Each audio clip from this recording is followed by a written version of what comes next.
Olá, boa tarde. Iniciamos mais uma edição do programa Gazeta Entrevista. Mais uma vez eu vou lhe pedir desculpas. Praticamente em quase todos os dias que acontecem os jogos da seleção brasileira, eu vou ter que fazer esse pedido de desculpas para você, né? Porque nesses dias o nosso programa ele não é ao vivo. Você não vai poder fazer a sua contribuição, fazer a sua pergunta, fazer a sua crítica, porque o programa é gravado, você não tem como fazer essa intervenção. Peço desculpas, mas eu peço que você atente para o que nós vamos conversar aqui, porque é da maior importância, é da maior gravidade. A Tatiana Carla, nós já conversamos com ela semana passada, inclusive, se a memória não me falha, foi exatamente há uma semana. Nós conversamos com ela aqui no Gazeta Entrevista. Ela é presidente do Comitê da Mulher Advogada, da Ordem dos Advogados do Brasil, seccional Acre, da OAB Acre. E essa semana foi uma semana bastante tensa no que se refere a essa discussão a respeito das políticas públicas voltadas para as questões de gênero. E ela vai explicar o porquê. Mas antes dela explicar o porquê, eu vou pedir para o Laércio apertar o biloto. Deixa eu falar aqui com o povo, olhando para o olho lá. Pode ser? Então, deixa eu só lhe dizer uma coisa. Foram divulgados os dados do Fórum Brasileiro de Segurança Pública. A Tatiana tem esses dados na íntegra. E eu vou pegar alguns recortes aqui, só para que a gente possa perceber a gravidade dessa situação. Quando se fala a respeito de políticas de gênero, quando se fala a respeito de políticas voltadas para a defesa dos direitos da mulher, etc., muitos de nós que estão acompanhando esse programa, seja agora, no momento em que a TV Gazeta está divulgando essa entrevista, ou pela internet, depois, porque essa entrevista vai ficar arquivada, muitos de nós achamos isso uma espécie de mimimi, uma espécie de conversa de sociólogo, que isso aqui é uma coisa que é uma pauta de esquerda. Mas olha só, de acordo, eu não estou inventando, isso está no Fórum Brasileiro de Segurança Pública. Nos 6 primeiros meses deste ano, nos 6 primeiros meses de 2022, de janeiro a junho, 699 mulheres foram assassinadas no país. Isso dá uma média de 4 mulheres por dia sendo assassinadas. Sim, você ainda tem dificuldade de entender o que é essa ideia de morrer por ser mulher, né? Muitos de nós também temos dificuldades de entender isso. Eu diria até que parte da imprensa tem muita dificuldade de entender isso. Mas eu estou colocando isso aqui. O Fórum Brasileiro está apontando esses números. E olhe só, os números de homicídios no país deu uma diminuída. Mas o feminicídio aumentou. Tatiana, boa tarde, seja bem-vinda ao Gazeta Entrevista. Eu coloquei essa introdução pontuando esse número de 699 feminicídios em 6 meses, o que dá uma média de 4 assassinatos de mulheres por dia no país. Por que eu estou fazendo isso? Porque eu queria que você deixasse um pouco de lado esses números nacionais e viesse aqui para o Acre. Certo. E pontuasse para nós como essa semana foi tensa em relação a esse debate. Eu queria que você explicasse o porquê que foi tenso. Então, primeiramente agradeço, né? Boa tarde a todos que estão nos assistindo. Eu gostaria de deixar bem claro assim, que eu sou advogada da iniciativa privada, eu não tenho nenhum cargo estatal, né? E faço parte do CEDIM, que é o Conselho Estadual de Direitos da Mulher. Ele é igual o Conselho do Idoso, ele existe para fiscalizar as ações, perdão, Imagina, perdão. Tudo bem. Ele sempre fica no silencioso, meu filho mexeu. Ele existe para fiscalizar as ações estatais, né? Aliás, me perdoe, deixa eu lhe interromper, só para explicar. A Tatiana não viria sozinha aqui. Não. Deveria estar aqui a presidente do Conselho de Defesa dos Direitos da Mulher. Que o nome dela é Giovana? Giovana Castelo. Mas a Giovana, em função de compromissos, enfim, da agenda dela, não pôde participar. Só para que você saiba que a questão aqui, a Tatiana está vindo novamente aqui, representando a OAB, ela que preside o Comitê da Mulher Advogada. Não é uma questão pessoal da Tatiana. É o que ela está explicando aqui. Ela é uma advogada privada, não tem nenhum cargo público, nada. Deveria estar aqui a presidente do Conselho da Mulher. Mas, infelizmente, não pôde. O convite foi feito, o espaço estava aberto. Pois não. Certo. Então, é porque ela também estava justamente nessa assembleia que eu vou falar. Ela ficou e eu vim para cá. Mas, enfim, o fato é que eu não tenho nenhum interesse financeiro nessa ação. Eu tenho interesse no sentido de realizar o meu dever. Porque enquanto representante, né, da OAB dentro do CEDIM, é a minha obrigação, enquanto sociedade civil organizada, fiscalizar esses recursos, certo? Pois bem, o que está acontecendo? O feminicídio, ele é o assassinato mais, assim, triste, né? Por quê? Porque ele é um assassinato de mulher em razão dela ser mulher. Por quê? Porque o cara descobriu uma traição, porque o cara não aceita a separação. Ela tem um cunho de gênero. O que é isso? Ela é uma insatisfação, é um machismo, né? Tóxico, né? Uma masculinidade tóxica que acaba matando essa mulher. Então, é um homicídio que é totalmente prevenível através de ações. Ações para acabar com esse tipo de procedimento, de machismo, de desconstruir esse imaginário de que feminista é aquela pessoa que tem mal amada. Mal amada, do sovaco cabeludo, não sei o quê. Não, a feminista é aquela que luta por direitos, e não mais do que o homem, e sim por direitos iguais, dentro da medida da sua desigualdade. Esse é o princípio de justiça e equidade, né? Nós não estamos querendo direito a mais, nós estamos querendo o direito que nos é cabível, né? Então, por exemplo, o que nós fiscalizamos dentro dessa atuação da OAB dentro do CEDIM? A gente fiscaliza os recursos que são aplicados de políticas públicas. O que seriam essas políticas públicas que devem ser aplicadas às mulheres? Ações preventivas, não adianta só ter Patrulha Maria da Penha, você tem ações repressivas. Você precisa dar o quê?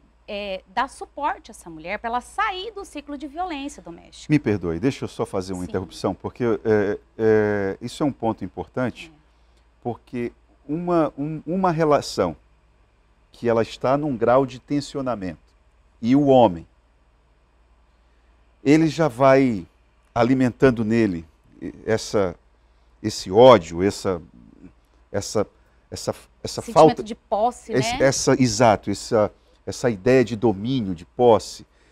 E quando ele decide, eu vou matar fulana de tal, quando ele introjeta isso dentro dele, não há diabo que consiga impedir dele fazer isso. Ele vai fazer.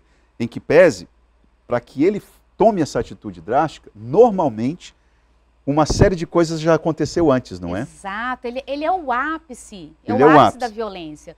E, inclusive, teve um caso que ficou famosíssimo do Brasil, não sei se você ouviu falar, de um cara que pediu para ser preso, porque ele falou assim, se você não me prender, eu vou matar. Eu vou matar. Então, o que eu quero dizer essas ações do poder público, elas devem vir para evitar que obviamente, que o assassinato aconteça. Exatamente. Então, assim, qual que é a obrigação do nosso estado do Acre? É realizar essas políticas públicas o mais urgente possível. Assim, nós estamos muito atrasados. Por quê? Porque nós estamos no primeiro lugar, né, um primeiro lugar muito vergonhoso do ranking de feminicídio. Então, nós estamos indo para o 5º ano consecutivo de primeiro lugar em feminicídio no Brasil. No Brasil. Lembrando que nós somos o 5º do mundo e lembrando que nós somos o primeiro há 10 anos em assassinato de mulheres trans.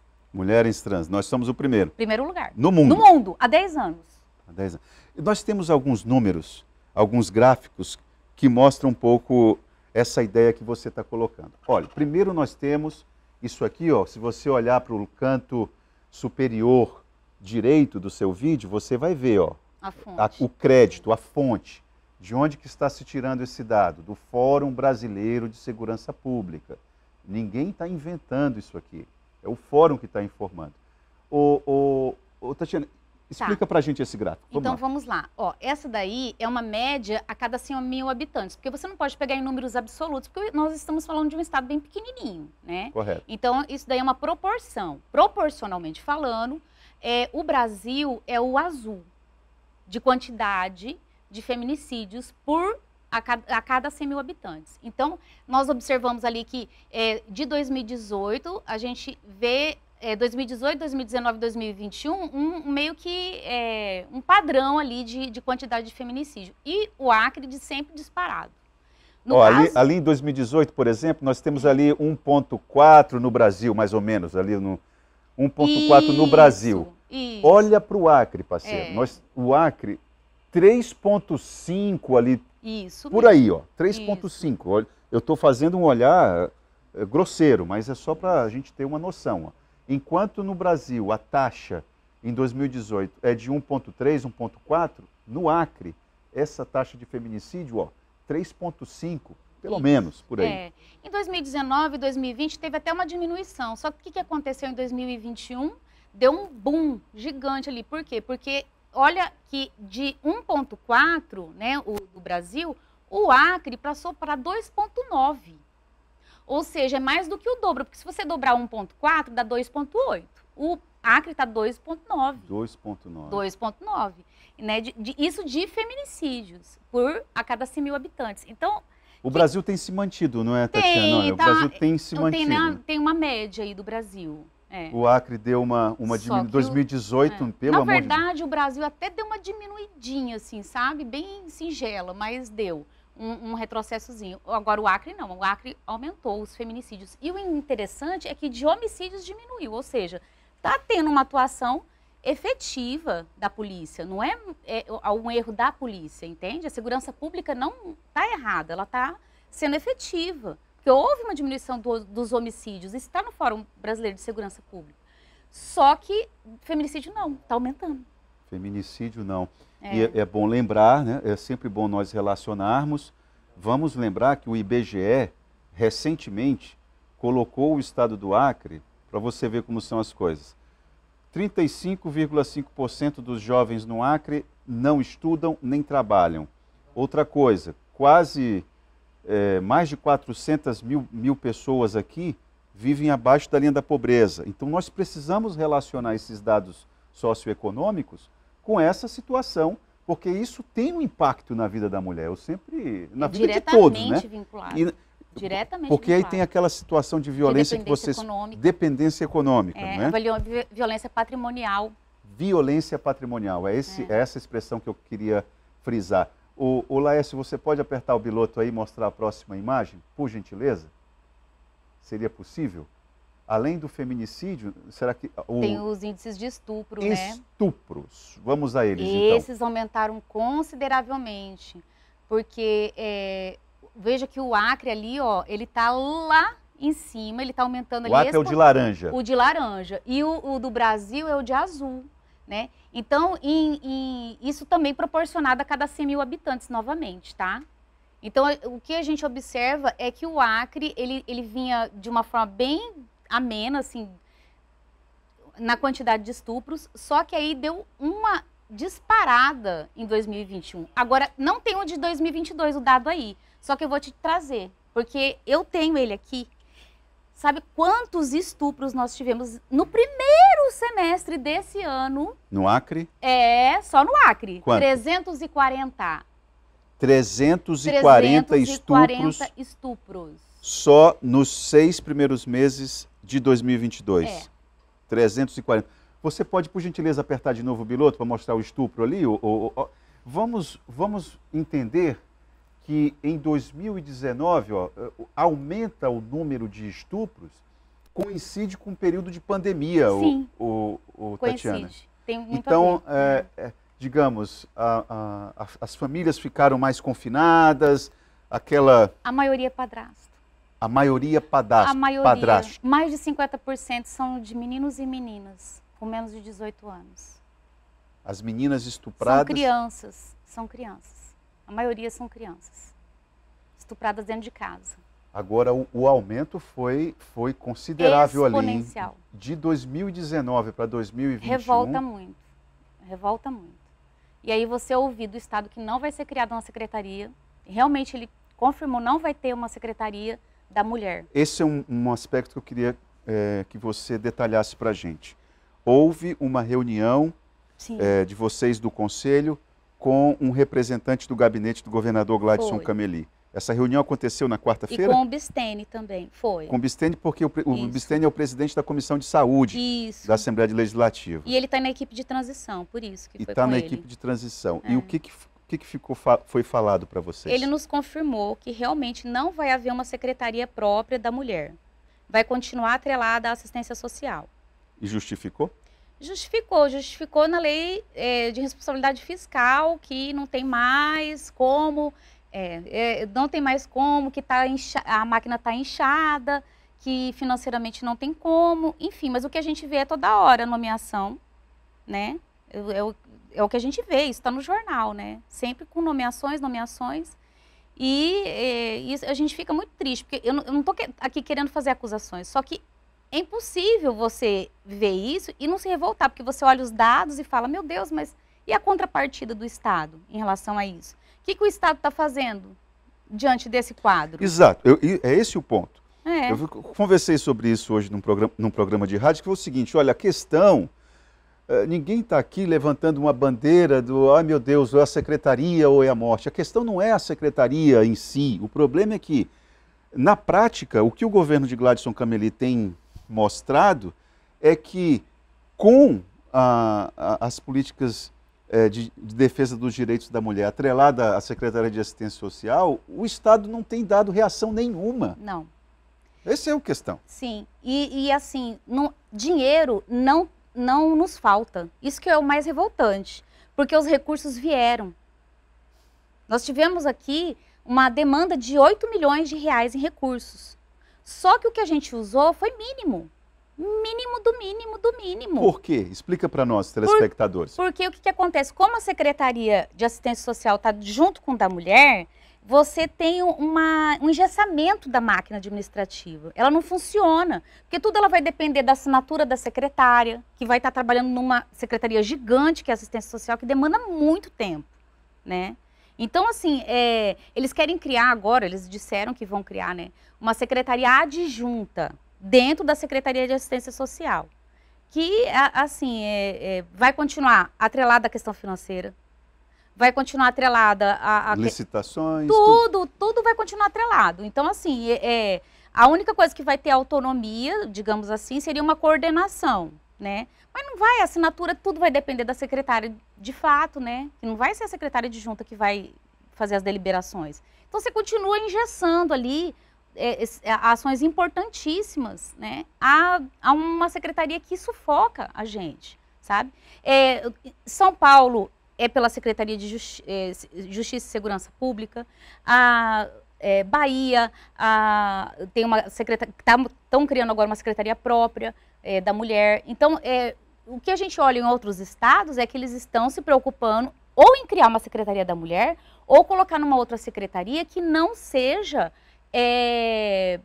sufocante como a da assistência social. Porque o que acontece? Eles acabam confundindo. Eles vão lá, levam 6 sacolões no Imâncio Lima e colocam lá como se fosse também uma ação em favor da mulher, você entende? E sacolão não é uma política de prevenção, não é ação preventiva. Pelo amor de Deus. É ação social. Aliás, vamos fazer o intervalo agora e nós vamos voltar falando a respeito do problema do grande número de medidas protetivas que nós temos um grande número de pedidos aqui, a gente precisa entender isso para que a gente perceba como que esse governo está tentando resolver problema de feminicídio distribuindo sacolão. Pois é. em algumas comunidades. Vamos para o intervalo e já voltamos com a representante aqui da Ordem dos Advogados do Brasil, a advogada Tatiana Carla, conversando conosco aqui no Gazeta Entrevista.